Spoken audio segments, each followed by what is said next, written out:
The winter wind in Chicago had a way of cutting through a person's wool coat, settling deep into the bones, and reminding everyone that the city was built on a marsh that never truly wanted to be frozen. It was 1912, and the street lamps along South Halsted Street were just beginning to flicker to life, casting long, jagged shadows across the wooden boardwalks. Inside the 3-story brick tenement at the corner of Halsted and 12th, the air was thick with the smell of damp coal and boiling cabbage, a singular aroma that defined the lives of the immigrants and laborers who packed the building. Elias Thorne lived on the second landing, in a room that was barely large enough for an iron bed, a washstand, and a chair. He was a man in his 50s, with hands that were permanently stained by the grease of the rail yards where he worked as a mechanic. Elias had not always been a city man. 20 years earlier, he had been a foreman on a sprawling ranch in the Montana Territory. He had broken wild horses and watched the sun rise over miles of unfenced prairie. But the frontier had closed. The price of beef had collapsed, and like so many men of his generation, he had drifted east to find his fortune in the smoke and noise of the industrial machine. He climbed the narrow staircase that evening, his boots heavy on the treads. He was tired, his back aching from a day of bent labor under a locomotive. As he reached the second floor, the door to the apartment opposite his opened. A woman stepped out, carrying a small bucket of coal she had fetched from the basement. Elias stopped and tipped his hat, a reflex from a life ago.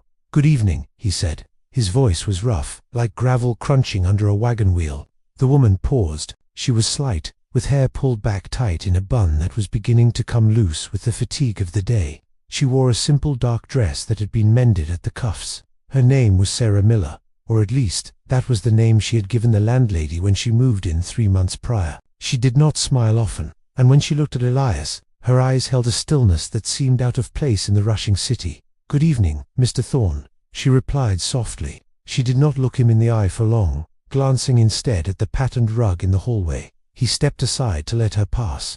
It was a small gesture, the kind of civility that was rare in the rush of the tenements. As she moved past him, Elias caught the faint scent of pine needles, a sharp contrast to the smell of the city. It reminded him of the high country. He watched her unlock her door and disappear inside, the latch clicking shut with a final, metallic sound. This became the rhythm of their lives. They were two solitary souls in a building filled with hundreds of people, connected only by the width of the hallway and the coincidences of their daily schedules. Elias left at dawn, his lunch pail in hand, just as the milk wagons were rattling over the cobblestones. Sarah left an hour later, walking toward the garment factories where the sewing machines sang a relentless chorus from dawn until dusk. They rarely spoke more than a few words, a nod in the stairwell, a murmured apology when one bumped into the other on the landing, a shared glance of commiseration when the heating pipes rattled and banged in the dead of winter, waking everyone in the building. Yet Elias began to notice things. He noticed that Sarah never received mail. He noticed that on Sundays, when the other tenants dressed in their finest to walk through the parks or visit relatives, she stayed in her room, the only sound being the soft scratch of a pen against paper. He noticed the way she would sometimes stand by the window, looking out at the brick wall of the building next door, her expression unreadable, her thoughts miles away. One evening in late November, a heavy snowstorm blanketed the city, paralyzing the streetcars and turning the streets into grey slush. Elias was sitting on a crate in the hallway, smoking a pipe and reading a discarded newspaper he had found on the train. The hallway was dimly lit by a single gas jet that hissed softly. Sarah's door opened. She stepped out, hesitating when she saw him. She was wearing her coat, holding a small parcel wrapped in brown paper. "I was just going to the bakery," she said, her voice barely audible over the wind howling outside.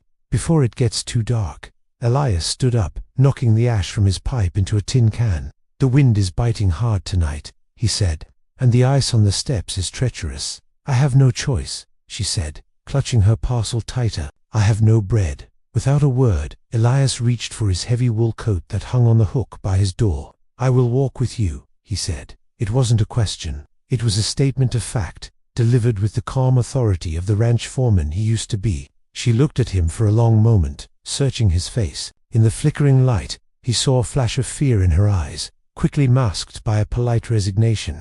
She did not want company, but she did not want to fall on the ice either. "Thank you," she whispered. They walked out of the building and into the Chicago night. The snow was falling in thick wet flakes, muting the sound of the traffic. The electric arc lamps cast a blue-white glow on the intersection, illuminating the few hardy souls who were braving the weather. Elias walked a half-step behind her, on the side closest to the street. They did not talk. The silence between them was not empty. It was filled with the things they did not say. Elias looked at the back of her head, the way she held her shoulders tight against the cold. He wondered where she had come from. He wondered who she was running from.